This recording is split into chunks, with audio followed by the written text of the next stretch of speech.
Olá, eu sou a professora Cristiane Bendo, professora do Departamento de Saúde Bucal da Criança e do Adolescente da Faculdade de Odontologia da UFMG. Essa videoaula está sendo feita para a disciplina de seminários de iniciação científica e, inicialmente, nós vamos fazer uma introdução ao estudo da epidemiologia. A epidemiologia, então, ela é conceituada como o estudo da distribuição das doenças em populações e os fatores, então, que influenciam ou determinam essa distribuição. E a epidemiologia, ela tem como finalidade responder as seguintes perguntas. Então, eu estou doente? Doutor, você tem certeza que eu estou doente? E se eu estou doente, o que está causando essa minha doença? Qual que é a causa dessa doença? Como que isso vai afetar a minha vida? O que eu posso fazer a respeito? Que tipo de tratamento eu posso fazer? Quanto que esse tratamento vai me custar? Então, essas são perguntas frequentes que os nossos pacientes nos fazem, né? Fazem aos profissionais de saúde. E os clínicos, esses profissionais de saúde, eles precisam da melhor resposta possível para essas questões, baseado em estudos científicos, baseado em evidências científicas, que são trazidas, então, pelos estudos epidemiológicos. Então, se eu tiver algumas perguntas a serem respondidas, como por exemplo, quantas crianças apresentam cárie hoje em Belo Horizonte? Ou eu quiser responder uma questão clínica de a longevidade de uma restauração de resina, ela é maior quando comparada à longevidade da restauração com cimento ionômero de vidro? Então, quais as ferramentas metodológicas que eu utilizo para buscar essas respostas a esses questionamentos clínicos? Então, a gente utiliza estudos epidemiológicos, artigos publicados baseados em metodologias confiáveis para responderem essas questões clínicas que a gente tem. E uma questão importante a ser considerada é que a epidemiologia ela tem a comunidade e não o indivíduo como unidade de interesse. Então, ela não é a experiência clínica de um profissional sobre um indivíduo. Ela é baseada em estudos que são realizados em grupos maiores, em comunidades, e que os resultados podem também ser extrapolados para esses grupos maiores, para a comunidade. E agora nós vamos conversar sobre algumas observações epidemiológicas que aconteceram na nossa história e que são muito importantes para a gente entender medidas de controle de doenças que existem hoje em dia. Então, no início do século XIX, a febre puerperal ou febre pós-parto, ela foi a principal causa de morte de mulheres logo após o parto, com uma taxa de mortalidade de em torno de 25%. E aí muitas teorias se tornaram populares naquela época, como, por exemplo, a presença de toxinas atmosféricas ou influências solares e magnéticas, entre outras possíveis causas para a febre puerperal. Nessa mesma época, estava crescendo na medicina o interesse pela anatomia patológica. E como a causa da febre puerperal ela era desconhecida, médicos e estudantes de medicina começaram a fazer autópsia de mulheres mortas que haviam morrido, então, por essa doença. Naquela mesma época, na cidade de Viena, na Áustria, existiam duas clínicas obstétricas. Uma ela era composta por uma equipe de médicos e estudantes de medicina e a outra por parteiras. Os médicos e estudantes de medicina, então, eles faziam autópsia das mulheres mortas e depois, em seguida, eles faziam os partos. Já as parteiras, na outra clínica, só faziam partos, não faziam autópsias. Então, nessa época, um novo médico que chegou para administrar essa primeira clínica de médicos e estudantes de medicina ficou impressionado com as diferenças das taxas de mortalidade nas duas clínicas.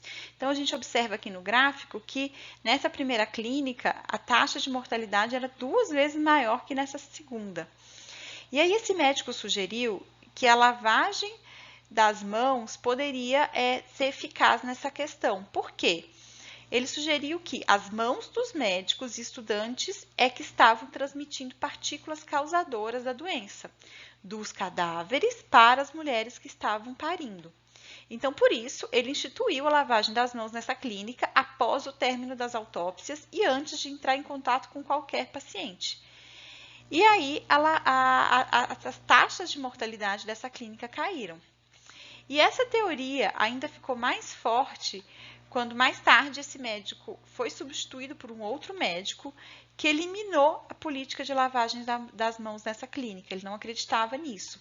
E aí o que aconteceu? As taxas de mortalidade subiram novamente. Então a gente vê que esse procedimento tão comum que a gente faz hoje em dia de lavagem das mãos, antes e após os procedimentos, ele foi observado por esse médico naquela época, mas demorou muito tempo para que essa observação e esse achado dele se tornasse realmente reconhecido e reconhecido como uma política importante na prevenção de doenças.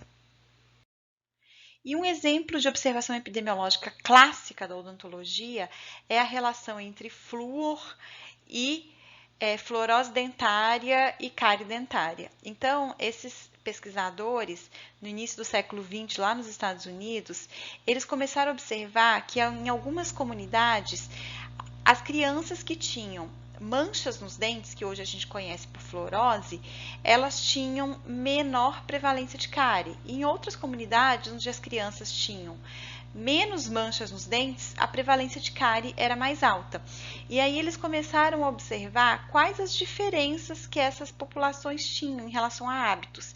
Então, observaram a alimentação e outros fatores e chegaram à conclusão que a maior diferença que existia nessas comunidades era o local de coleta da água de abastecimento.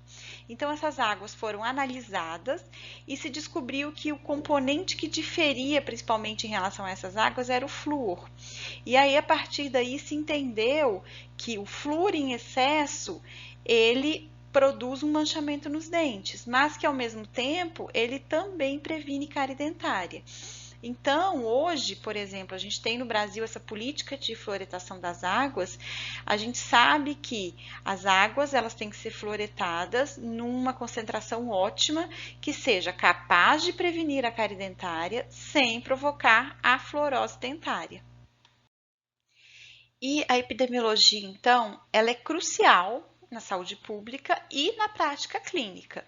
Então, a epidemiologia ela vem responder sobre o melhor critério diagnóstico, sobre o prognóstico de uma determinada doença. Então, quanto tempo que eu demoro para me curar, qual que é a chance que eu tenho de me curar dessa doença, ou de morrer, ou de ter alguma sequela. Qual é o melhor tratamento para determinada condição e doença? Então, os dados disponíveis sobre uma doença na comunidade, eles também podem auxiliar bastante na sugestão de um diagnóstico. Então, tem essa charge aqui que eu acho que está super atual, inclusive. Então, essa charge diz para a gente assim, o médico fala para o paciente, você tem o que quer que esteja acontecendo por aí. Então, eu falo para vocês, né, se a gente encontrar uma pessoa que começa a tossir, espirrar, com dor de cabeça, perda de paladar, de olfato, o que a gente vai sugerir, né? A gente rapidamente vai pensar que essa pessoa está com Covid.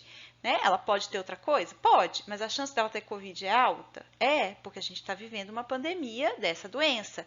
Então, isso é trazido pelos estudos epidemiológicos, pelas observações epidemiológicas das doenças que estão acontecendo naquele momento, né? Dos surtos, das epidemias e das pandemias. E aí eu até já comecei a falar de alguns conceitos em epidemiologia, né? Então eu acho que os principais conceitos que a gente precisa aprender e reforçar são o que é prevalência, o que é incidência e a diferença entre as duas, e o que é endemia, epidemia ou pandemia. Então, a prevalência a gente pode conceituar como o número de casos existentes, novos e velhos, de uma doença em um ponto do tempo.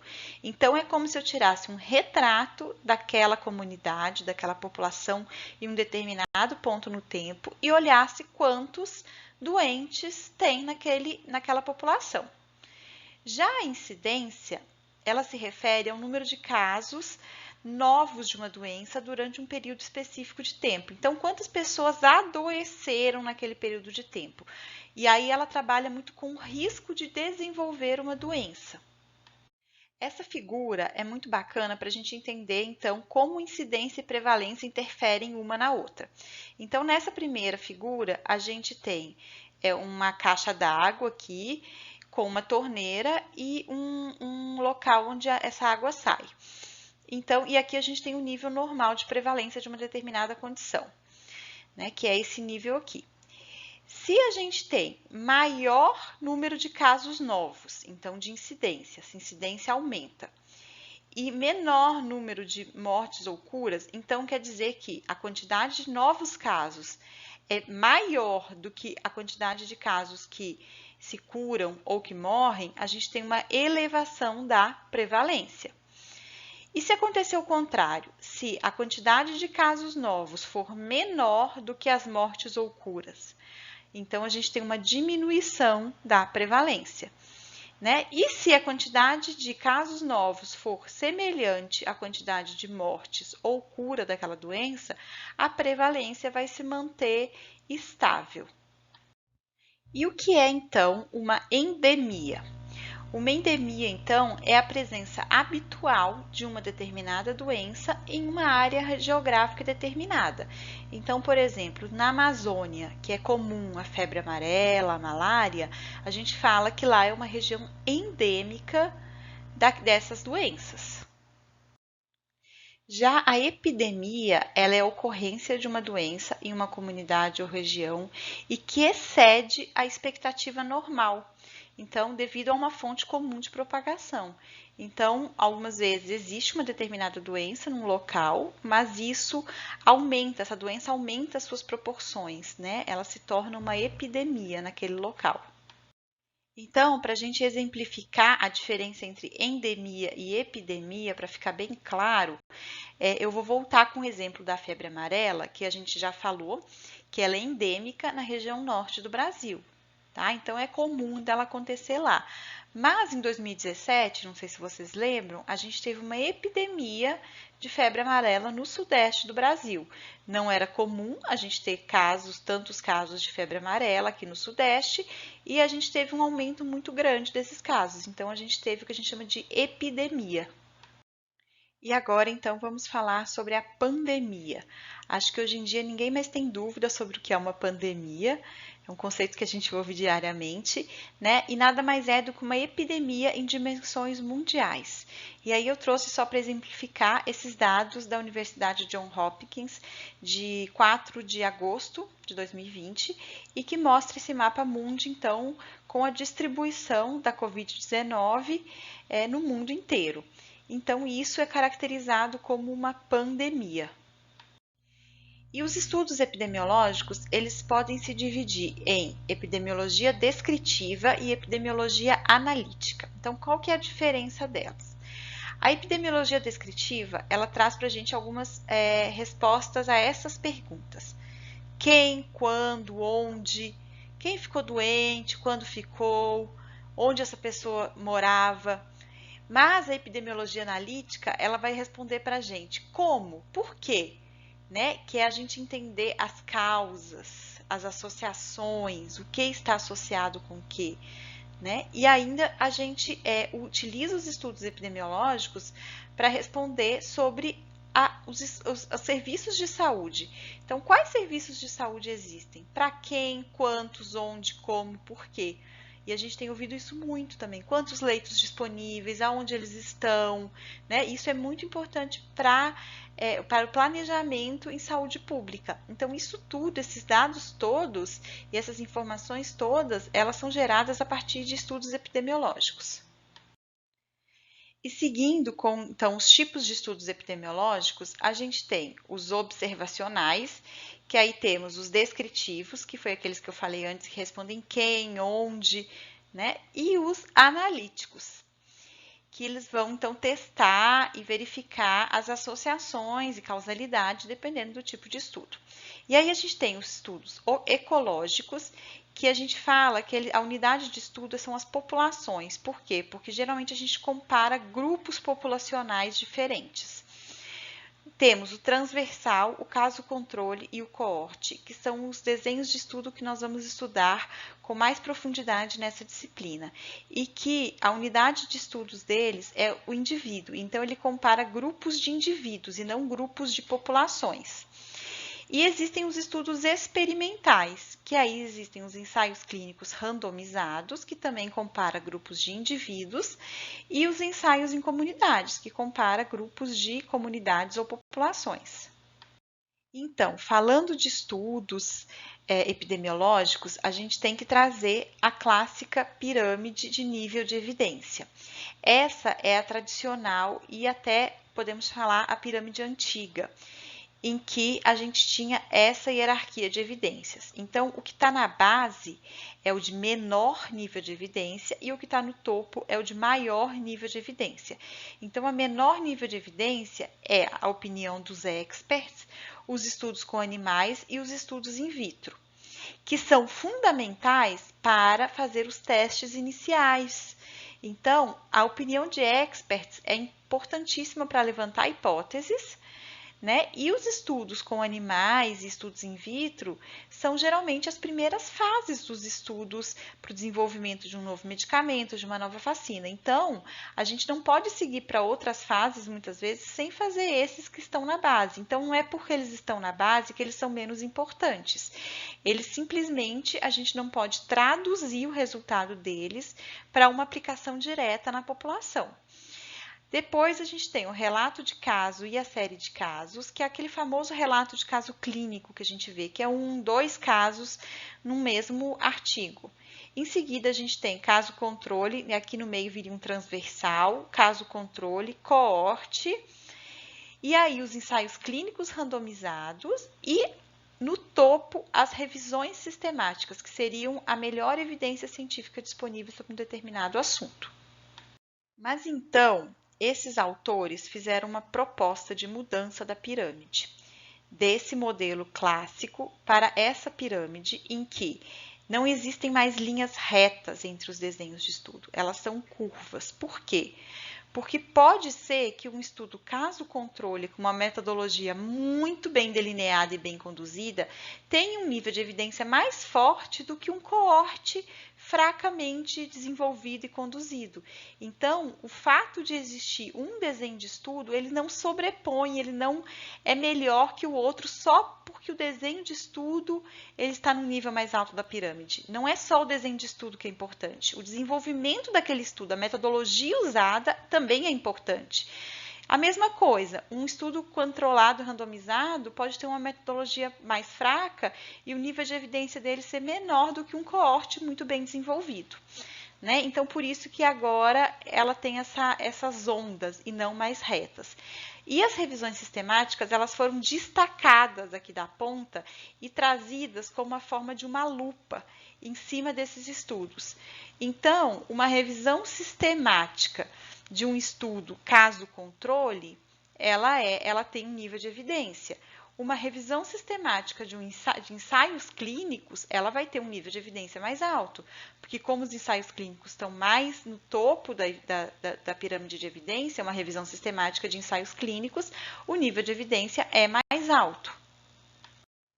Então, eu quero realizar um estudo, né? Qual desenho de estudo eu vou utilizar? E a escolha do desenho de estudo, ela deve seguir alguns critérios, né?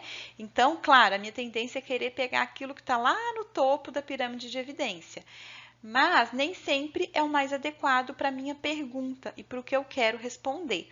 Então, eu tenho que saber qual é o tipo de problema, né? Qual que é a minha pergunta de pesquisa. Qual o conhecimento já disponível sobre aquele problema? Né? Então, assim, se eu quero estudar um determinado medicamento ou uma determinada vacina, eu tenho que saber se já existem estudos in vitro, laboratoriais, em animais, porque isso vem antes de um estudo clínico. Então, eu tenho que seguir os passos das pesquisas, né? As fases de uma pesquisa. Eu não posso sair atropelando e querer fazer um ensaio clínico direto. Então, eu tenho que conhecer qual o conhecimento disponível já existente sobre esse problema. E os recursos disponíveis para o estudo. Então, existem estudos que são muito mais caros do que outros. outros. Então, por exemplo, um estudo coorte em que acompanha indivíduos ao longo do tempo. Então, existem coortes, por exemplo, desenvolvidas no mundo, que eles acompanham pessoas desde o nascimento até a vida adulta, idoso, para descobrir, para acompanhar, para avaliar diversos desfechos em saúde e doença. E são estudos muito caros. Então, antes de começar um estudo, a gente tem que saber qual que é o recurso financeiro disponível para esse estudo e recurso de pessoas também capacitadas para conduzir esse estudo. Uma outra forma que eu tenho para classificar os estudos epidemiológicos pode ser quanto à manipulação da exposição. Então, eu posso fazer uma intervenção, e aí eu tenho estudo experimental randomizado, ou quase experimental, que é o não randomizado, e eu tenho os estudos de observação. Então, qual que é a diferença? O de intervenção é aquele em que eu faço uma intervenção. Então, eu estou testando um medicamento. Eu introduzo essa intervenção na minha amostra, na minha população, e observo o desfecho. Os estudos de observação, a gente não introduz nenhum tipo de intervenção, a gente simplesmente observa o curso natural daquela doença, daquele desfecho. Também a gente pode classificar quanto à estratégia da observação. Então, pode ser transversal, que é aquela observação única para cada indivíduo. É como eu falei anteriormente, se eu tirasse um retrato daquele momento. Ou a longitudinal, que é essa que eu acabei de falar também, que a gente observa aquele indivíduo ao longo do tempo, né? Então, tem que existir pelo menos 2 observações naquele mesmo indivíduo para a gente chamar de longitudinal. E quanto à unidade de análise? Então, a unidade de análise é indivíduo, eu comparo um indivíduo com outro indivíduo, ou eu comparo um bairro com outro bairro, uma cidade com outra cidade, uma comunidade com outra comunidade. Então, a análise aqui, nesse caso, a unidade de análise é grupamentos. Então, em relação à modalidade dos estudos observacionais, a gente pode ter estudos descritivos, que foi aqueles que eu falei lá atrás para vocês, né? Que aí eles podem ser relato de caso, quando é um caso só, ou série de casos, quando são vários casos, geralmente 3 ou mais. E aí eles dão informação para a gente sobre a distribuição de um evento. Olha, tal coisa está ocorrendo com mais frequência em determinado local, isso está sendo mais comum. Então, a gente levanta hipóteses. E aí, os estudos analíticos, eles já vêm para explicar a causalidade ou testar essas hipóteses que a gente levantou, talvez, lá nos estudos descritivos. E aí, nos analíticos, a gente tem os transversais, os ecológicos, que são aqueles com comunidade, o coorte, que é o longitudinal, e o caso controle.